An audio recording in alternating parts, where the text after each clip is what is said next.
Good morning and good evening. DUTERTE power also for President DUTERTE. Do the right thing, be safe, and God bless. So I just want to talk about today just a few things about the speech of our president, which he gave yesterday on the 22nd of July. And the second one, at this moment in time, I want to congratulations Mr.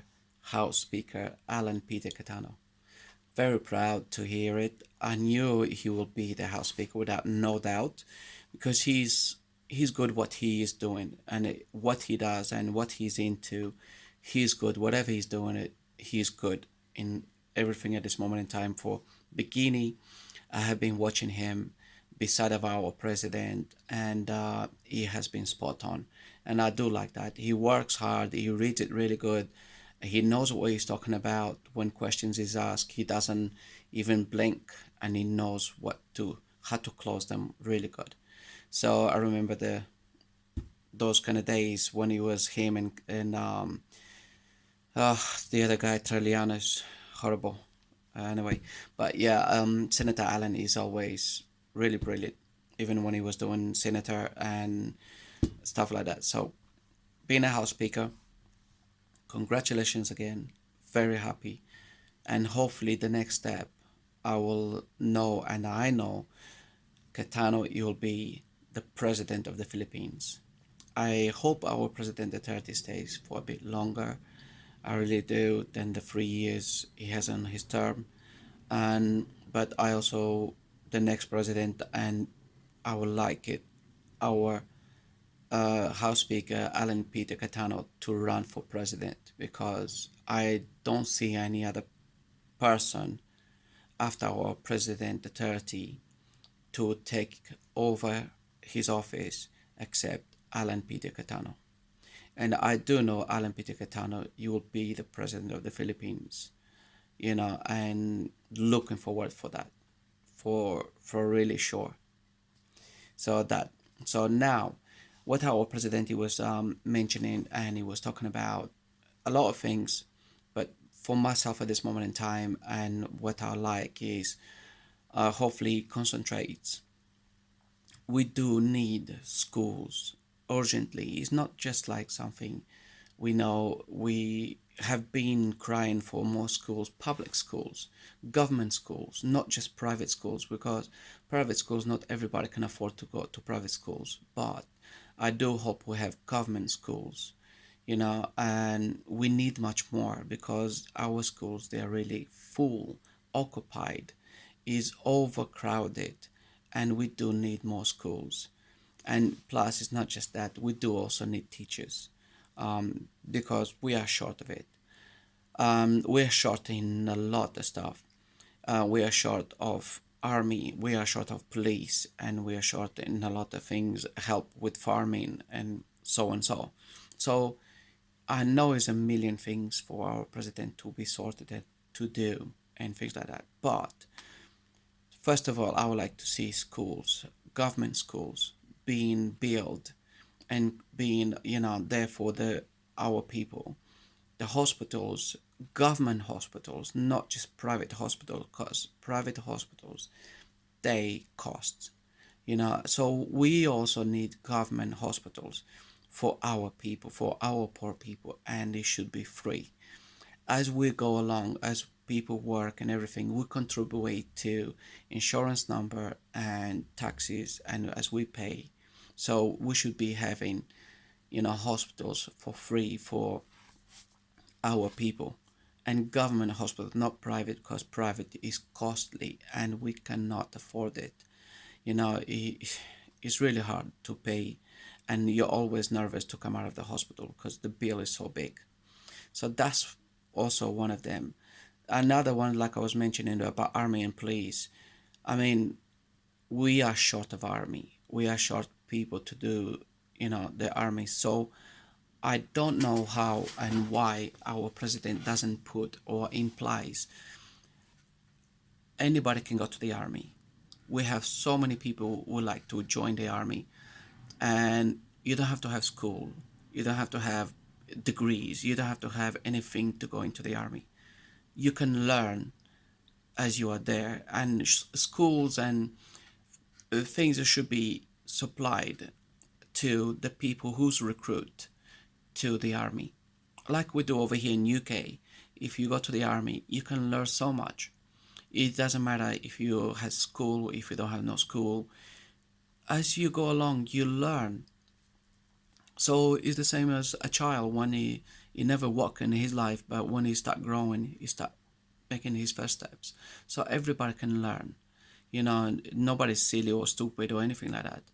So what I'm asking over here for our president to do, if you could, is just recruit people instead of being in Shibu, instead of being on the streets, not doing anything, instead of not having work, you know, recruit, let people to join the army for free and without no schooling, without anything. Because to be in the army and to fight and to do this and to do that and to learn stuff doesn't mean you have to have high schools.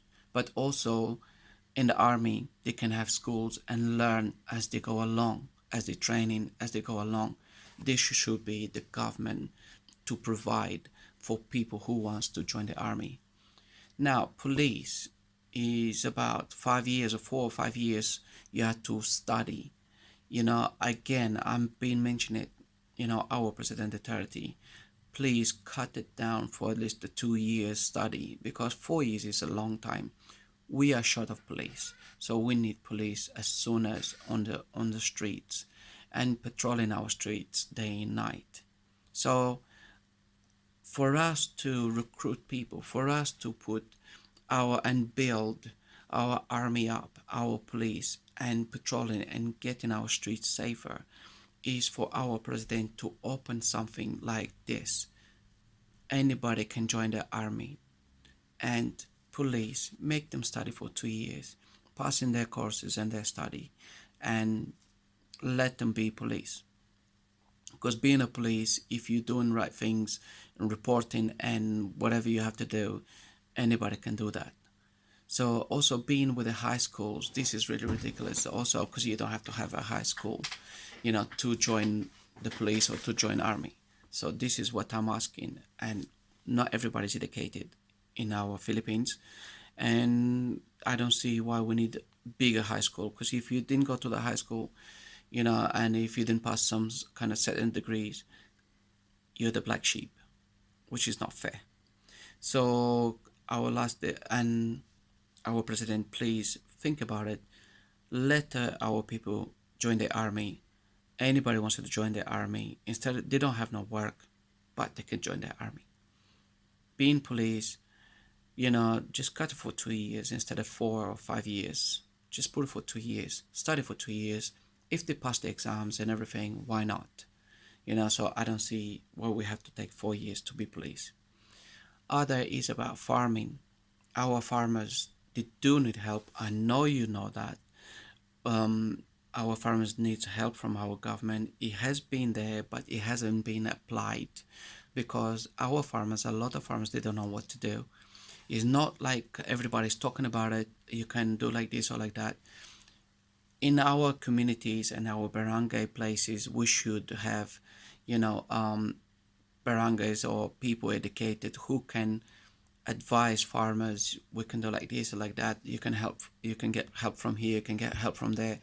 We can buy this or we can buy that in a certain way. Even if we have to buy machinery or um, any kind of thing, pest killer or things like that, should be there for us for our farmers to know about it. So this is most of what I would like our president to apply as soon as possible. Yes, also has the pensions and everything, but I also think about pension. If you don't work, if you never contributed to the system, if you never paid it any insurance number or taxes into the government, if you never worked, I know it's hard, but I don't see how can we give pension to people who never worked and never paid it and or contributed into the system. So that's why the country can go wrong on that also, because other countries over here in Europe, they went wrong that way because people never contributed into government and pensions, and government is paying pension to them, that's when they went bankrupt in a lot of stuff. So we can get our system better. Hopefully we get our system going forward in the Philippines. And I do hope our President Duterte applies this as soon as our schools, our hospitals for our people, and our farmers to get help as soon as possible, because we can provide a lot of things. All our rice, instead of importing, we have coconuts, farming. We have fish farming and things like that. But we need assistance from our President Duterte, and this is what I would like to say to our president and to our government, to make sure put this as priorities also for all of us. For now, Duterte, but also for President Duterte, do the right thing, be safe, and God bless. And again, I want to congratulations, Mr. House Speaker Alan Peter Cayetano.